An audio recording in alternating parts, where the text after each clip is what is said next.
Ya salieron, ya los pude ver. Hablemos ahora sí de los primeros 3 episodios de la temporada nueva de Arcane. Igual que en la primera temporada, los primeros 3 episodios funcionan como un largo primer episodio que sienta las bases de la temporada. Qué jugadores la conforman, qué quiere cada uno, cómo se conectan y la gota que derramó el vaso para cada quien. De por sí la temporada anterior acabó en caos, pero pasados estos 3 episodios, buena parte de los personajes están más desesperados que al principio. Lo que es curioso que logra esta serie es que trata de política, de un conflicto entre ciudades, de desigualdad, del aparato burocrático que decide la vida de personas de carne y hueso, y bandos radicales y protestas y demás. Pero también trata en igual medida de magia, de gente que son como profetas o elegidos, de runas antiguas, de fenómenos inexplicables, pero también es en igual medida una serie de ciencia ficción. Toda esta ambientación steampunk, la construcción de armas y trampas, la tecnología Hex, como que hay un equilibrio de varios recursos fantásticos. Podría sentirse saturado, pero ocurre lo contrario. Esas diferentes formas de fantasía conviven justamente en equilibrio. Y esto sucede porque el paquete en que viene envuelto ese recurso fantástico es esta forma de animación. Como el escuadrón de Caitlyn, que usan este gas tóxico para camuflarse y para infundir miedo, y la animación los dibuja como una sola criatura temible que atormenta las calles. Gran ejemplo de esta mezcla de lenguajes, esta escena de la primera temporada. Viejos amigos de la infancia, Echo y Jinx, se enfrentan en el presente desde bandos opuestos. Ambos vienen de abajo, pero Jinx se radicalizó con Silco, Echo en cambio fundó una suerte de guarida utópica para los desprotegidos. Una bola de casualidades y de decisiones los enfrentan en este puente en el que el pleito es a muerte. Una pelea en parte inesperada, pero que al mismo tiempo la serie cocinó por varios episodios. ¿Y qué muestra la animación para esta pelea? Un juego entre dos niños. Vemos a Echo y a Powder desde su inocencia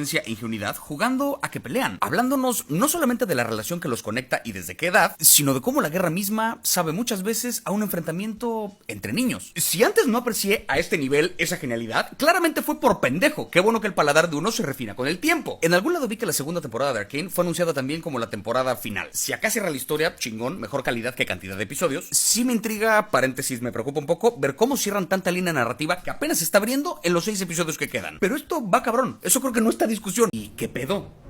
¿Qué pedo? Matar a media historia a personajes importantes técnicamente lo puede hacer cualquier historia, pero la construcción de esa muerte, que se siente el peso de ese momento, eso es lo complicado, y acá se sintió el peso de varias cosas. Para empezar, el peso de quienes pelean en una escena de pelea. Hemos visto varias veces lo poderoso que es este cabrón de acá, por algo es la mano derecha de Ambessa. Hemos visto lo poderosa que es Jinx, que desde el final de la temporada pasada tiene en su sangre una forma especial de brillo. Con todo y ese poder, Jinx no es capaz de acomodarle un chingadazo a este cabrón. Se mueve más rápido que ella y con relativa facilidad la vence en la pelea. En esta comparación entendemos que este tipo no es ningún chiste, es un ser poderoso, pues llega la bestia Vander y sin sudar le acomoda el peor vergazo de su vida. Y ahora con esta nueva comparación entendemos el peso de Vander como arma. El quién le gana a quién en una pelea y con qué facilidad nos da dimensión de la fuerza de los personajes. Por lo mismo duele tanto más ver cómo Vander desbarata a este cabrón como si estuviera desmenuzando pollo. Y hablando de dolor, también nos dibujan cabrón el peso del dolor que sienten los personajes. Al hablar de cómo fabricó esta bestia, el científico dice que una de las principales cualidades de Vander es que tiene un extraordinario aguante del dolor. Por mucho tiempo lo sometió a experimentos que resultan en la creación de esta bestia. Sabemos que si algo ha sentido este personaje es dolor, y luego pone esta cara cuando empieza a deshacerse. Antes fue capaz de proteger a Jinx reconociéndola a su hija. Aquí, por tanto dolor, ni siquiera se da cuenta que la golpea. Se siente lo absolutamente tortuoso que fue este momento para él. Esa escena duele culero, y duele aún más con este sacrificio, donde también nos dibujan cabrón el peso de esta pérdida. Sabemos lo que Jinx significa para Aisha. Le salvó la vida, quiere verse como ella. No habla nunca, excepto cuando en la prisión le grita mamá. Y sabemos lo que Aisha significa para Jinx. Una oportunidad de reparar el hueco que dejó perder a Vi hace años. La hizo reconfigurar sus prioridades. Se había gestado una hermosa complicidad. Aisha sacrifica su vida para salvar la de Jinx y para parar el sufrimiento de Vander, pues sabe que el daño que está provocando viene del extremo dolor que está sintiendo. No te mames. Esto fue el punto medio. Me imagino lo que viene con los 3 capítulos del final. Al chile no estoy listo. Hicieron y destruyeron a un dios en apenas un par de episodios. Lo de esta serie está para revisarse con cuidado porque, pareciéndose a otras historias que ya hemos visto, se sintió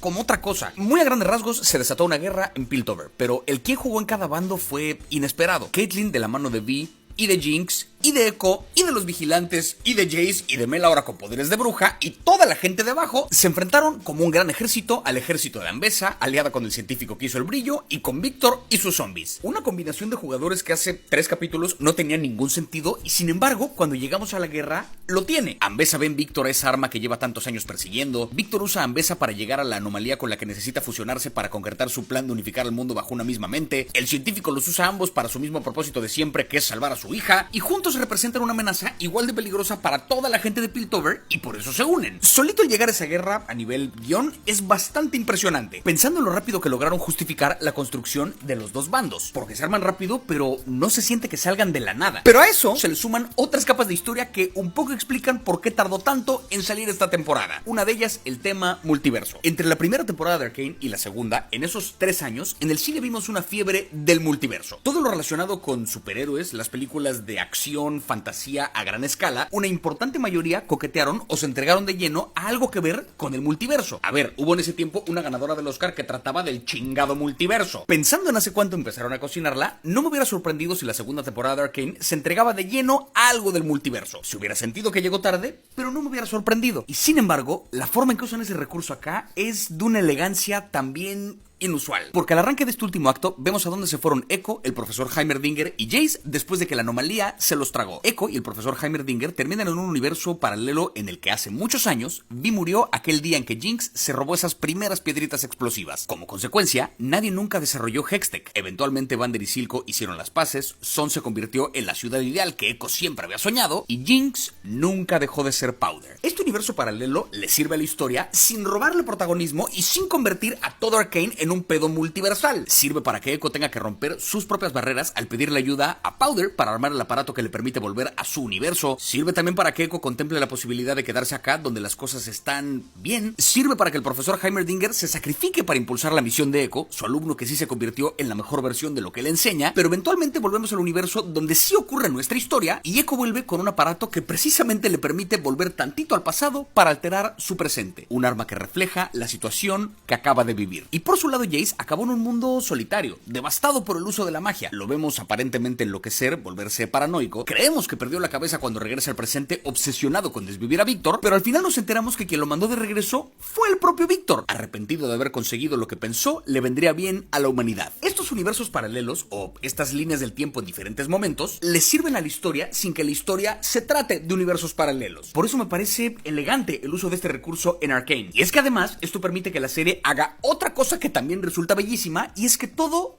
es cíclico. El episodio final arranca con Jinx, culpable, queriendo desvivirse con una granada como la que hace años provocó el final de Vander. Termina desviviéndose junto con Vander con esa granada, pero para salvar a Vi. Vimos a Echo con Powder disfrutando la vista de la ciudad en esa otra realidad. La serie termina con Echo solo viendo esa misma vista. La temporada arranca con Jace queriendo salvar a Víctor de sus heridas, termina con Jace salvando a Víctor de él mismo. La serie arranca con Vi viendo a Vander morir, termina con Vi viendo a Vander morir. De lo primero que vemos es un dirigible volando encima de Piltover, lo último que vemos es un dirigible. Absolutamente todo lo que pasa en el final aterriza cosas que plantearon al principio del episodio, del acto, de la temporada o de la serie. Verga. Ya los temas que toca la serie, la división social dentro de la ciudad, una figura que se convierte en un dios y que supone este conflicto entre perfección y libertad individual, esta lucha entre madre e hija donde una se obsesiona con su legado y la otra sufre el nunca estar a la altura. Muchas de las cosas que vimos las hemos visto en otras historias, pero es raro verlas sucediendo al mismo tiempo. Es raro que tantos temas logren bailar en perfecta armonía, permitiendo que la historia se trate de todos y el que todos logran aterrizar cerrando su ciclo. Eso sí es magia. No he jugado ni pretendo jugar el juego. Tengo entendido que la historia de la serie aquí termina y que si sigue la serie de Arcane será con otros personajes, pero esto sentó un precedente. Primero para la animación porque hay cabrón, pero sobre todo para la fantasía. Cada vez es más común que en historias de fantasía, en live action, no se entreguen de lleno a lo que son. Es fantasía pero con thriller político o es fantasía pero con comedia. Algo pasa que creen que solo la fantasía no va a funcionar. Arcane es un chingo de cosas, la alquimia es parte de su trama, pero es antes que nada una fantasía. Celebro cuando una historia se entrega a lo que es porque todo el tiempo que no utilizaron tratando de adornar con otras historias, lo usaron para avanzar la que sí queríamos ver.